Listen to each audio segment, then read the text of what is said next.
sur le compte. Alors, bonsoir à tous. Bonsoir ou bonjour, dépendant du moment où vous allez écouter l'entrevue. Alors, aujourd'hui, c'est sur le thème des EMI, expérience de mort imminente. Alors, j'ai Hélène Roy avec moi. Hélène, qui est ma propriétaire, qui est une dame absolument merveilleuse avec qui j'ai de merveilleuses conversations. Et il y a quelques jours, une semaine, 10 jours peut-être, hein, c'est venu sur le sujet, l'expérience de mort imminente qu'elle a fait. Et puis, spontanément, je lui ai offert qu'elle puisse en parler. Elle était ouverte. Ça a amené beaucoup de remontées d'émotions, hein, se rappeler de tout ça. Ouais. Et donc, c'est pour ça qu'on est là ce soir à en discuter, à aller approfondir le sujet et que Hélène puisse nous partager son expérience, car toutes les expériences de mort imminente sont différentes. Et pour expliquer un peu, en fait, c'est les gens qui sont décédés de peu importe la façon, que le cœur a lâché pendant un certain moment, ou le cerveau, les fonctions vitales, et qui ont été de l'autre côté du voile. C'est ça, une expérience de mort imminente. Alors, Hélène, ma première question, c'est qu'est-ce qui t'a amené à vouloir partager après combien d'années? 38 ans. 38 ans. Aujourd'hui. Je viens chercher des bonnes fêtes aujourd'hui. Parce que je ne l'ai jamais fêté, cette fête-là. Oui, c'est ça que tu me disais tantôt. Ouais. C'est vraiment spécial parce que ça fait 38 ans exactement aujourd'hui à 6h30 au moment où on commence l'entrevue. Ouais. On était guidés, je pense, toi et moi, à en parler puis à partager ça parce qu'on en a parlé dans un mois de février. Ouais. Et quelque temps, une semaine, 10 jours avant ta fête de EMI. Oui, puis c'est quand j'étais seule à un moment donné, mais j'ai dit, coudonc, je le fais la journée où c'est arrivé. C'est complètement fou. Ouais. Et Hélène se demandait si quelqu'un peut répondre à sa question de cette synchronicité-là au niveau de la numérologie ou autre, parce que ça fait 38 ans et tu vas avoir 83 au mois d'avril, dans 2 mois. Donc les chiffres inversés. Les chiffres inversés, qui fait 11 pour 38, qui fait 11 pour 83. Additionner les deux ensemble, qui fait 22, puis c'est tous des chiffres. Des chiffres lettres, des chiffres qui parlent, oui. Parce que Hélène est très bonne en numérologie. Elle a fait des études et puis est capable de faire des calculs. Ce côté-là, je ne l'ai pas du tout. Mais en plus de ça, c'est plus difficile pour toi de faire ces choses-là. Quand c'est toi-même, c'est plus difficile à faire ces choses-là. Fait que j'aime mieux que quelqu'un me guide à ça, là. Mais je suis ouverte. Hein? Oui, très ouverte. Hélène, elle est très spirituelle, elle a un bagage de vie, elle a une belle conscience, absolument merveilleux d'échanger avec elle. Puis là, il me vient une question qui n'est pas notée. Tu t'étais demandé il n'y a pas longtemps, j'avais demandé à mon amie Sylvie, est-ce que, toi tu parlais de numérologie, vu que tu es passionnée de ça, ta numérologie de vie, ton chemin de vie, est-ce qu'il était changé parce que tu avais fait une EMI? Oui. Je suis née dans le chemin de vie 9, puis je suis renaître. Je suis revenue à une deuxième vie, en chemin de vie 4. Fait que là, je ne savais plus si le 4 avait de l'influence sur moi, si je perdais mon 9. Et Sylvie, elle t'a répondu? Elle m'a dit que c'était le côté spirituel que j'améliorais avec mon 4, mais que mon 9 restait là quand même. Donc, pardon, que les deux étaient importants. Que les deux étaient importants. Autant, je pense qu'elle parlait d'un côté, c'est ça, plus spirituel avec la EMI que tu as fait. Comme là, c'était ta deuxième vie, mais plus spirituelle qui prenait le pas. Oui. C'est intéressant, ça. Oui. Parce que on voit... oui, c'est vrai. C'est vrai parce que c'est à la suite que cette mort-là que j'ai été plus ouverte spirituellement. Oui, puis on va y revenir tantôt de ce que ça l'a amené dans ta vie de différent. Que tu me fais réfléchir en même temps. C'est bien, c'est bien. On s'amuse aujourd'hui. Ouais, C'est ça qu'on s'est dit tantôt. On s'amuse, on partage, on laisse aller ce qui est là. ouais. Ça fait me penser que, est-ce que je t'ai posé la question, qu'est-ce qui t'a amené à vouloir partager aujourd'hui? C'est de briser le silence sur ça. Surtout, c'est lourd. C'est lourd à porter. Tu es tout seul à le vivre. Tu te dis, mais voyons donc, qu'est-ce qui se passe? Puis c'est d'être reconnu, puis c'est d'aller chercher un petit peu d'amour dans ça. Parce que ça prend un courage pour le faire. Oui, hein? Oui, ça prend un courage pour le faire, parce que quand tu vis ça, là, C'est déstabilisant. t'aimerais ça d'être félicité, là, merci d'être revenu. Ouais. Puis, comme l'accueil n'a pas été... c'était surtout le gros silence que j'ai voulu éviter sur ça. Être cru. Là, ça s'est comme imposé à toi au fil de nos conversations, peut-être avec mon ouverture, je ne le sais pas, de faire. Là, avec toi, je me suis dit, enfin, il y a quelqu'un qui va croire. C'est ça. Enfin, je vais être cru. C'est pas seulement l'imagination que j'ai eue, là, je l'ai vécu. Là. Fait que c'est surtout ça. Puis les peu de gens de ma famille qui l'ont su, c'était une ignorance totale. C'est comme si j'avais rien dit. Mais ils ne comprenaient pas, je pense. Hein? Oh, ouais. On ne passera pas pour eux autres. non, non, non. Fait qu'on disait que ça remontait à 38 ans, quand même. 38 ans. Oui. C'est ça qu'il va falloir, quand je vais parler, là, le jugement face à mes proches, là, faut se mettre en arrière, là, que la médecine était très traditionnelle, il n'y avait pas de médecines alternatives, j'ai tout ouvert les chemins face à ça. C'est en quelle année exactement? En 84. 84. Oui, dans les années 80, on s'entend que... Oui, 84. Ouais. Moi, à ce moment-là, j'avais 12 ans et je lisais sur ce sujet-là. J'étais absolument passionnée. Puis je souhaitais vivre une expérience de mort imminente jusqu'à ce que je comprenne qu'il fallait que je souffre et que je meure pour revenir avec des facultés wow. Fait qu'à un moment donné, j'ai fait bon, ben Lucie, ça va être correct. Tu peux aller chercher des informations puis des connexions sans mourir. Non, c'est pas facile de revenir. Ouais. Alors, qu'est-ce qui t'a amené dans ta vie à vivre cette expérience-là? Est-ce que tu étais malade? oui. J'avais mon cerveau qui était complètement dégénéré. Le côté droit, le gauche du cerveau était complètement dégénéré. OK. Je n'étais plus capable de différencier. Si je conduisais, je ne savais plus quel pied prendre, je ne savais plus quelle pédale prendre. Non, si je rencontrais quelqu'un qui se faisait longtemps que je n'avais pas vu, je pouvais me prendre 3-4 semaines avant de l'identifier. Là, tu étais dans la quarantaine, là. 44 ans. 44. Tu sais, on s'entend que ce n'est pas un âge où c'est normal de vivre ça. Non.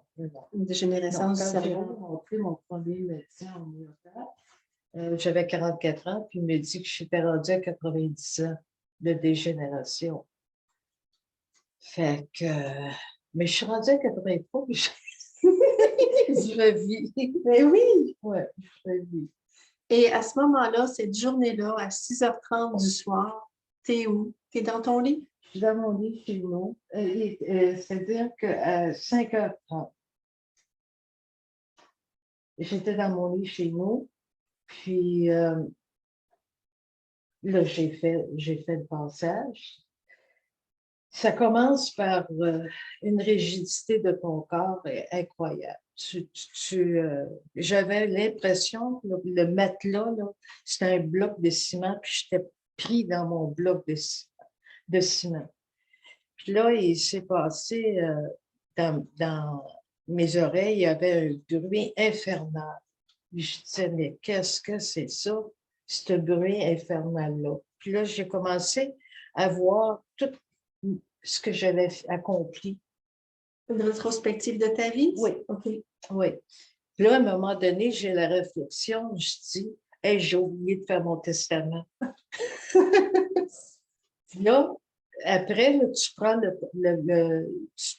tu es dans le tunnel, puis là, tu prends le couloir, puis là, tu vois des lumières extraordinaires. Est-ce que c'était un blanc lumineux ou il y avait d'autres couleurs? Tu vois toutes les couleurs. Toutes les couleurs. C'est toutes les couleurs, le mauve, le rouge, l'orange, c'est toutes les couleurs que j'ai vues. Puis là, j'arrive, puis je vois des yeux d'une beauté incroyable. Puis là, j'ai dit, mais qu'est-ce que c'est ça? Fait que là, je suis à la droite de mon père. C'est ce que l'être qui était là t'a dit. Il m'a dit. Je suis à la droite de mon père. Je suis à la droite de mon père. Puis là, j'ai crié, je ne veux pas mourir. Puis en disant ça, dans mon corps physique, la tête s'est mise à branler, les pieds s'est mis à gigoter pour que je reprenne, je rentre dans mon corps de nouveau. OK. Puis là, j'étais dans mon lit, je me suis assise, puis j'ai dit, mais qu'est-ce que c'est que j'ai fait là? Puis là, ben, la famille est arrivée, ma mère, mon ex, ma fille, puis mon fils. Puis là, je leur ai dit, j'ai dit, je suis pas bien, pas du tout. Fait que là, j'ai dit, donnez-moi le téléphone. Fait qu'ils m'ont donné le téléphone, puis j'ai appelé mon homéopathe. Puis là, mon fils est descendu dans le sol, puis il a écouté ce que je disais à l'homéopathe. Puis là, je dis à l'homéopathe ce que c'est que j'avais fait. Mais il dit, c'est une mort imminente que tu viens de faire. Fait que là, il dit, dis à ta famille de te nourrir tout de suite. Fait que là, il dit, viens nous voir quand tu vas être capable. Fait que là, je ferme la ligne, mais là, la réaction de mon fils a été brutale. Fait que le reste de la famille m'ont regardé, mais ils n'ont pas fait de signe de vie. Puis là, j'ai dit, donnez-moi à manger. Fait que là, à un moment donné, ils sont partis, puis ils sont allés me faire. Je m'en souviens, c'est des brocolis. Ma mère m'avait fait des brocolis, puis elle me tenait la tête pour me faire manger. Puis, une demi-heure après, tout le monde était parti, puis je suis restée toute seule. Est-ce que tu as une idée du temps qu'a duré cette expérience-là? Pas du tout. 5 minutes, 15 minutes, 30 secondes. Tu n'as pas de notion de temps? Non. OK. On n'a pas de notion de temps. On n'a absolument pas. L'autre côté, le temps n'existe plus. Mais ce qui est arrivé avec le fameux son que j'entendais, ça, c'est une peur. Hein? Puis moi, j'ai pris ce son-là comme une agression, mais c'était une musique. Ah! Puis, quelques temps après, j'ai entendu une musique qui ressemblait à la musique que j'avais entendue. Puis là, ça a fait une étincelle et j'ai dit, c'est la musique que j'ai déjà entendue, ça. Qui était une musique qui ressemblait à quoi, Angélique? Oh, c'était beau, là. Là, c'était beau, mais sur le coup, là. Quand je l'ai vécu le premier coup, là, j'ai eu peur. Okay. Fort possible, c'est que c'était une musique inconnue pour moi, puis ça me fait peur, mais j'ai eu peur de ça, là, ce silement-là que j'entendais. Je trouvais ça agressant, un peu. Très agressant. Okay. Très, très agressant. Tu disais que les couleurs que tu avais vues étaient vives, qu'on ne connaît pas ça sur Terre. Non. Oh non, non. Les couleurs d'en haut, là, c'est de toute beauté. Ça ressemble un peu aux couleurs fluorescentes. OK. Mais quand je suis arrivée, j'ai dit, c'est donc bien terne. Je regardais dehors, je regardais partout, puis je disais, mais c'est donc bien terne. En plus, c'est au mois de février, fait que le soleil n'est pas souvent là. Puis, mais Les couleurs sont ternes, ternes, ternes. Mm. Et est-ce que quelle sensation tu avais quand tu avais fait le passage, tu étais devant, finalement, c'est Jésus qui était là. Je suis Oui, à la droite de mon Père. oui, oui. C'était Jésus, tu voyais ses yeux. Ah, Est-ce c'est qu'il y avait des sensations que tu avais, je sais pas moi, de sentir une paix ou un grand amour, je sais pas. non, Non, il n'y non, avait pas ça. j'ai pas eu ça. J'ai eu une compassion. J'ai ressenti dans ses yeux, c'est des yeux extraordinaires. Là. Un accueil, une compassion, c'est Ah ça? oui, Ouais. un accueil, une douceur, une beauté dans ces yeux-là. Là. Tu sais, quand on dit les yeux, c'est le miroir de l'âme, Ouais. là, ben, j'étais merveilleux de ces yeux-là. Là. Mm. C'est incroyable. C'est incroyable. Mais il y a une douceur, une grande, grande douceur Ouais. qu'on ressent. Et tu disais que tu avais le choix de revenir ou pas? Est-ce que tu as eu le choix? Oui, Oui. oui, oui, oui. Ah oui, mais je ne comprenais pas, moi, quand tu disais que le bon Dieu il venait nous chercher, là. Et je dis, voyons donc, j'ai eu le choix, moi. C'est moi qui décide un C'est peu. moi qui le C'est une décide. partie de moi qui le Oui, décide. oui, c'est ça. C'est moi qui l'ai décidé. Puis là, ben, par la suite, quelques jours après, là, j'ai vécu mon enterrement. Oui, tu avais fait un rêve, puis tu voyais ton Ça, je enterrement. n'ai pas aimé ça. Et ça, c'est dans un rêve dans les jours qui ont suivi. Dans un rêve et dans une réalité. OK. C'était un rêve différent. Oui, parce que je l'ai eu dans la nuit, le rêve. Quel salon mortuaire que j'étais, la famille qui était allée, tout le kit. Puis quand est venu l'enterrement, je l'ai vécu physiquement. OK.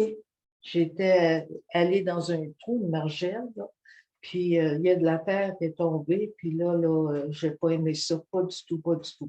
Fait que j'ai vécu dans un rêve et dans le réel. OK. Et tu disais que tu avais eu vraiment la sensation que tu avais un sursis, Ah oui, oui. Ah oui, vu que tu avais le choix. Fait oui, que tu aurais pu ne pas revenir. oui, j'aurais pu pas revenir. OK. Oui. Qu'est-ce que ça l'a changé dans ta vie, cette expérience-là? Tu en as parlé un petit peu au début, tantôt, très peu, mais tout. Tout, Tu veux t'expliquer tout? tout.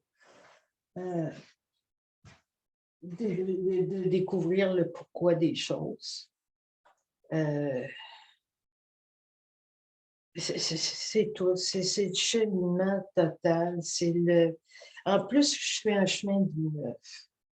Fait que je veux tout terminer. Mm. Je veux tout le ménage soit fait.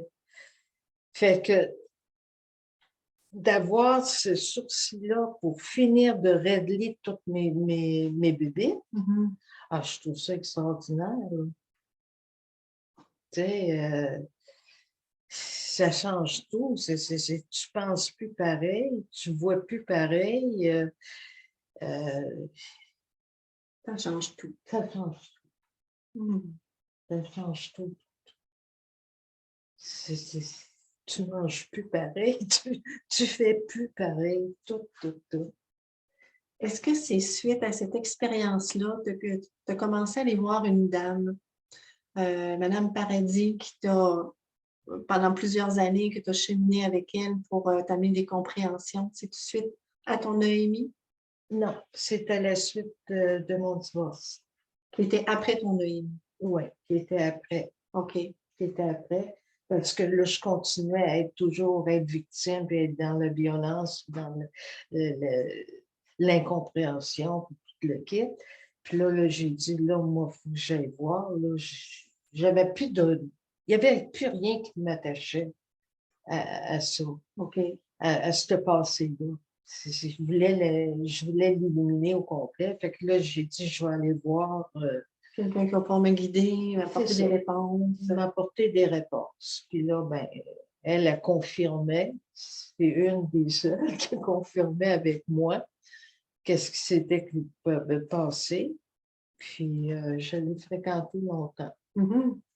Ce qui est drôle, c'est que cette dame-là, Madame Paradis, qui est ici à Québec, je suis allée la voir une fois, il y a un an et demi de ça, Puis dans les premiers temps que je suis arrivée ici, on en avait discuté, j'en revenais pas. Parce qu'avant qu'on me donne la référence, j'étais jamais allée la voir, je la connaissais même pas. Puis Hélène, elle est allée la voir plusieurs fois. Je dis, c'est bien drôle, puis on s'était mis à discuter de tout ce qu'elle nous avait dit. Puis elle t'avait mentionné que tu étais, corrige-moi si je me trompe, tu es comme né à 180 degrés. Là, si on prend une horloge, là, une sphère, hein, de 0 à 360, c'est les niveaux de conscience. Fait qu'à 0, ben, on est mort. Mais la plupart des humains sont à 180 degrés, qui est une conscience normale, ordinaire. Et toi, tu étais né à 180 Je suis née degrés à 180 degrés et je me suis rendue à 330. et on s'entend que la fin, c'est 360. Là, on parle d'une ouverture de conscience. Ouais. Et ça, est-ce que c'est arrivé suite à ton EMI? Sûrement. Oui. C'est oui, ça, hein? Oui. Tu as fait un bond de conscience énorme dans les années qui ont suivi. Incroyable. Mais tu disais que ça n'a pas été évident. Il y a des bouts, tu pensais vieille folle. Je pensais devenir folle. Je mangeais, puis j'étais capable de tout dire, les vitamines que je prenais, puis à quel endroit que j'allais guérir avec la nourriture. C'était fou. C'était fou. J'avais des renseignements sur tout. Parce que ma guérison, je l'ai fait seule. Ouais. Seule. Et ce qui était difficile pour toi, c'est que tu n'étais pas comprise et accueillie dans ton entourage suite à cette expérience-là. Non. Et c'est ça qui était difficile, de ne pas être comprise, crue, accueillie. Pas du tout. C'était le plus difficile. Ma sœur m'avait dit, elle dit, si tu étais si malade, tu serais à l'hôpital. Puis ma famille disait que je fréquentais des charlatans. Fait que, tu sais, j'ai pas été. Je me cachais pour aller me faire soigner. Je me cachais. J'en ai eu des clientes comme ça qui sont venues me voir, quelques-unes, qui se cachaient de leur mari. Oui, 38 ans. Oui, mais même encore, il y a 10 ans, 12 ans, c'est déjà arrivé. Je trouvais ça tellement dommage, mais ça montrait quand même que toi, tu voulais. Ah oui. Ah oui. Ah oui. Les choses que. Parce que la dernière fois que je suis allée à l'hôpital, les vrais hôpitaux, on m'avait dit qu'il ne pouvait plus rien faire pour moi, que c'était Saint-Michel qui m'attendait. Fait que si je rencontrais un autre thérapeute, puis qui, là, il se sentait à ses limites, là, puis qui me disait, on ne peut plus rien faire. Là, la panique totale me prenait. Je ne sais pas encore un qui va me dire ça, pas encore un. Quand est-ce que je vais trouver quelqu'un? Mais en somme, c'est moi que je trouve. C'est moi. On a demandé, moi, avant qu'on fasse l'entrevue, j'ai demandé à mes guides, mon âme, d'être présent avec nous, de me guider pour trouver les bons mots, les bonnes phrases, les bonnes questions à poser à Hélène. Puis elle a demandé, elle, à Jésus d'être là. Puis du moment où elle a demandé, les larmes sont venues parce qu'il y a 38 ans, c'est lui qui était là. C'est vraiment particulier. Ouais. J'ai plus vraiment de questions comme telles. Est-ce que toi, on a oublié quelque chose? Tu aimerais rajouter quelque chose? Souhaitez-moi bonne fête. Souhaitez-moi bonne fête Bonne fête. de cette nouvelle naissance, de cette expérience grandiose. C'est un cadeau que je me fais aujourd'hui. Ouais. C'est réellement un cadeau que je de me libération. fais. De libération, du grand silence que j'ai toujours fait. C'est un cadeau. C'est un cadeau d'être cru, surtout. Merci. Ben, ça fait plaisir. Moi, ça allait tellement de soi. Tu étais prête, puis tout s'est placé. Aurais-tu quelque chose à dire aux gens qui ont vécu quelque chose de similaire, qui soit savent ou savent pas ce qu'ils ont vécu, puis qui sont peut-être pas bien accueillis? Je sais que toi, tu as fait ton chemin beaucoup seul, tu es allé chercher tes ressources seul de ton côté, mais il y a des choses sur notre chemin. Moi, avec l'expérience que j'ai vécue, il y a d'autres fois que c'est arrivé que j'ai failli partir encore. OK. Puis, il y a toujours eu, à un moment donné, une personne qui... j'ai fait un jeûne de 38 jours, pas 38 jours, 28 jours. Puis à un moment donné, je voulais faire, moi, le tour au complet de ces 26 jours que j'ai fait. Je voulais faire comme une lune. Puis il me manquait 2 jours. Puis là, j'ai reçu un téléphone, puis c'était le copain de ma fille qui avait eu un type qui l'a rencontré au travail où il travaillait.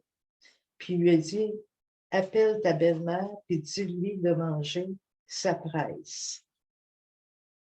Fait qu'on a des anges sur terre, là, puis On n'est pas seul. on n'est pas seul. On n'est pas seul. Une autre fois, il y a une personne, une voisine, Thérèse Caron, qu'elle s'appelait, j'étais dans mon lit chez nous tout seul, puis je filais pas bien, pas du tout, pas du tout. Le téléphone a sonné. C'était elle encore qui m'a remis à revenir. Parce que coup que tu as fait ce saut-là, c'est très, très facile. Hein? C'est comme si le chemin est fait de ton vivant. C'est facile. OK. Fait que quand il t'arrive un mauvais coup, là, tu repars. Fait que là, il faut que tu te raccroches. Surtout que toi, c'était un état de santé qui a amené ça. C'est pas un accident d'auto, c'est pas une noyade, tu n'as pas été électrocuté comme certains, c'est ton état de santé qui n'allait pas bien, qui faisait que tu pouvais repartir. Ouais. OK. Puis j'ai fait beaucoup de rebirth. C'est qu'avec les rebirth, ben... Suite à ça, tu as fait des rebirths pour comprendre des choses. Pour comprendre des choses, savoir pourquoi que j'étais si malade, pourquoi, qu'est-ce que c'est qui était là. Mais il ne faut jamais se décourager. Il ne faut pas... Tu es une battante. Oui, je veux connaître ce que c'est d'être heureuse. Je ne dis pas le bonheur, parce que si tu dis le bonheur, bonne heure, c'est une heure, ça. OK. Ouais, les mots, c'est important. Fait que moi, je dis, je veux être heureuse. Fait qu'heureux, ben, c'est plus grand, c'est plus longtemps. C'est plus grand. Oui, c'est plus grand, c'est plus longtemps. Parce que le bonheur, c'est juste une heure. Si on le voit comme ça, oui. On appelle ça le langage des oiseaux. Oui. Oui. Fait que moi, c'est plus gros que ça que je veux, là. La totale. C'est pas juste une heure, je veux plus que ça, là. Tu disais que tu étais à l'aise de laisser ton courriel que je pourrais mettre dans le bas de l'entrevue si les gens veulent communiquer directement avec toi, s'ils ont des questions ou qui veulent partager leur propre expérience et avoir quelqu'un qui va les croire. D'être cru, là. Savoir ce qu'ils ont vécu. Surtout pas passer pour folle parce que tu as vécu ces choses-là. Là. On y va fort avec le terme folle quand on est une femme, hein? Et que ça vient vite des fois. Oui, elles ont l'imagination forte. Puis, non, c'est surtout des crues. C'est tellement important. C'est incroyable. L'humain a besoin de ça. Absolument. Tu sais, juste dans le groupe Les Vieilles âmes que j'ai créé, où tu fais partie, puis qu'il y a des échanges, c'est ça, les gens ont besoin de se sentir reliés à d'autres, qui vont les comprendre, qui vont les accepter sans les juger, à cœur ouvert. Puis tu fais, ça fait tellement de bien, là. Ça fait, ouf! C'est important. C'est pas évident, c'est pas évident. Puis, t'as beau vouloir, t'es là, tu dis, je te le parlais cette semaine sur ça, c'est qu'à un moment donné, tu parles à du monde, puis tu te dis, mon Dieu Seigneur, je me suis vidée, mais j'ai rien reçu. Tu reçois rien des autres, puis tu donnes, puis tu donnes, puis tu donnes. Puis je suis sûre qu'avec ce que je fais aujourd'hui, je vais recevoir quelque chose. Moi, c'est une évidence. C'est une évidence. Oui. Je vais recevoir quelque chose, surtout mon bonne fête. Souhaitez-y bonne fête! Ah, tu viens? Merci, Hélène. Ça fait plaisir. Ça me fait plaisir. Je te remercie parce que c'est un gros cadeau, tu vois. Ben, tu as saisi l'opportunité. Tu n'es pas resté dans tes peurs, dans tes émotions. Ça t'a fait vivre beaucoup d'émotions, te rappeler de tout ça. Ah ben oui. Mais tu as fait non. La nuit après que je t'en ai parlé, là, ma nuit était... C'était quelque chose, hein, ah ça oui, brassait. c'est comme si j'avais refait le même chemin. Je pense qu'on vient de boucler une boucle. Oui, Ouais. oui, oui. C'est peut-être la dernière. On va souhaiter. Oui. Fait que merci à tous d'avoir été là, de nous avoir écoutés. Puis gênez-vous pas si vous avez des questions, gênez-vous pas pour partager la vidéo aussi. Puis on vous souhaite une belle continuité à tous. Soyez heureux. Bonsoir.